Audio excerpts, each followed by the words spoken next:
Oi pessoal, aqui é a professora de música e eu estou aqui mais uma vez para a gente continuar com as nossas aulas da música popular brasileira. Nós estamos avançando na história e nas semanas passadas eu mencionei a questão do rádio que surgiu aqui no Brasil e ajudou a divulgar a música, popular brasileira para todo o país. E hoje nós vamos falar sobre isso, sobre o surgimento do rádio e sobre aquilo que ele gerou para a música popular, porque foi um veículo de comunicação que ajudou a propagar e vamos assim dizer, a promover vários artistas ao sucesso. Nós vimos a Carmen Miranda e nós vamos conhecer hoje sobre as rainhas do rádio, que eu já mencionei também na semana passada. Mas antes nós vamos ver um documentário falando como é que foi isso, como que o rádio surgiu. A primeira emissora foi instalada aqui no Brasil em 7 de setembro de 1922 e o rádio teve a sua duração. Depois surgiram outras emissoras de rádio que eram concorrentes e quando mais para frente começou a surgir a televisão, o rádio foi saindo um pouco de cena, caindo um pouco em declínio. Hoje nós temos também as emissoras de rádio, Nós ouvimos, mas a prevalência maior é a televisão, hoje mais ainda a internet. Então nós vamos ver esse documentário falando sobre isso e depois nós vamos ver um documentário falando sobre as rainhas propriamente ditas do rádio, tá? E foram anos aí de concurso, de eleição de rainha, e nós vamos ver quem foram essas rainhas e os sucessos e suas músicas, que ainda tocam até hoje. Tá bom? Então essa é a nossa aula, um grande abraço.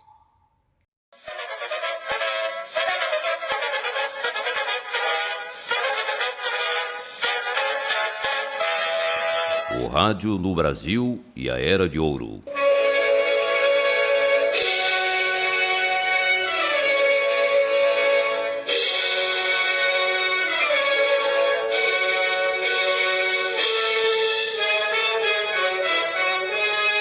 Na década de 20, nasce no Brasil o rádio, que logo se transformou no mais importante veículo de comunicação do país.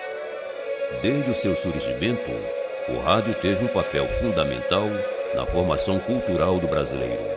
No dia 7 de setembro de 1922, como parte das comemorações do centenário da independência do país, o presidente Epitácio Pessoa fez um discurso transmitido aos visitantes da Exposição Internacional do Rio de Janeiro.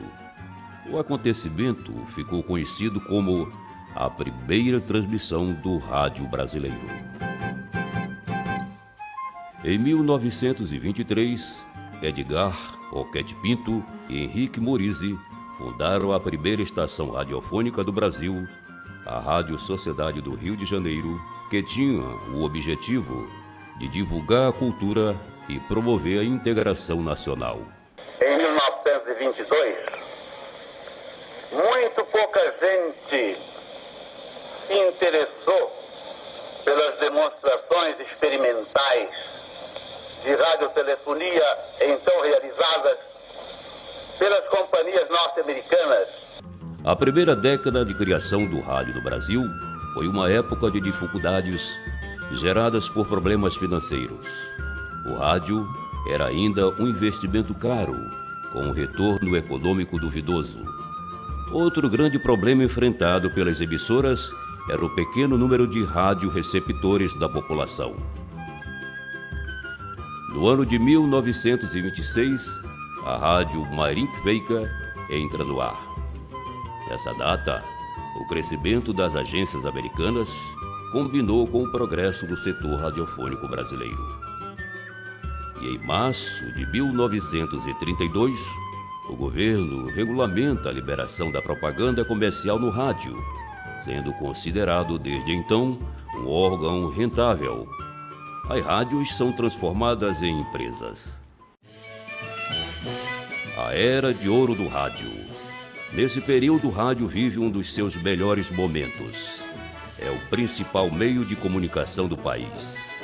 Nessa época, fatos importantes aconteceram no Brasil e no mundo.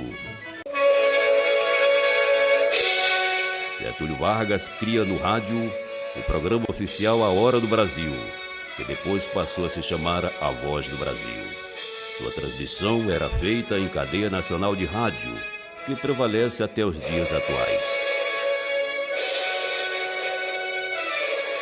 Em 1936, Roquete Pinto resolve doar a Rádio Sociedade do Rio de Janeiro ao Ministério de Educação e Cultura, que passou a se chamar Rádio MEC.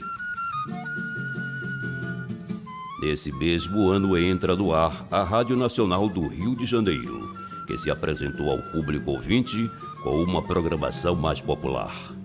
Nesse período, o rádio no Brasil já era ouvido por milhões de ouvintes. A Rádio Marinck-Veiga comandava a audiência com o Rádio Teatro.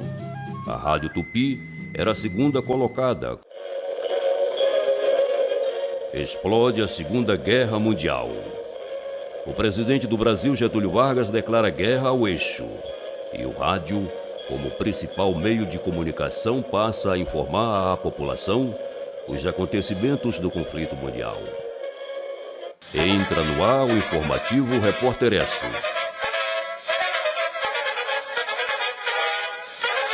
Seu apresentador, Heron Domingues, cria um novo modelo de narração, mudando por completo o estilo de se fazer notícias nos jornais falados das emissoras brasileiras.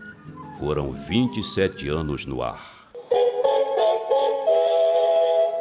1941, os japoneses atacam a base norte-americana de Pearl Harbor. Mas o rádio brasileiro não vive só de tragédia, também é alegria.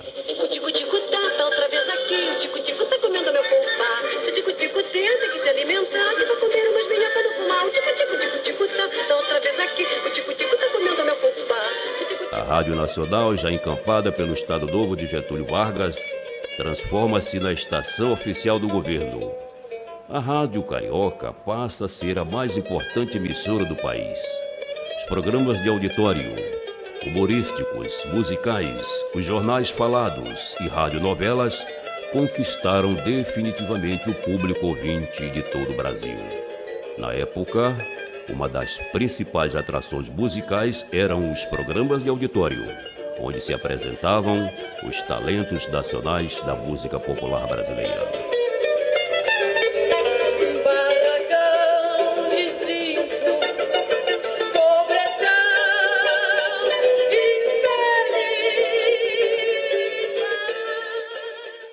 A primeira novela transmitida pela Rádio Nacional foi Em Busca da Felicidade, com grande repercussão nacional. Depois vieram outras fazendo o mesmo sucesso. O evento esportivo mais importante da época foi a transmissão da Copa Mundial de Futebol de 50, realizada aqui no Brasil. E assim se encerra esse período de ouro do rádio brasileiro.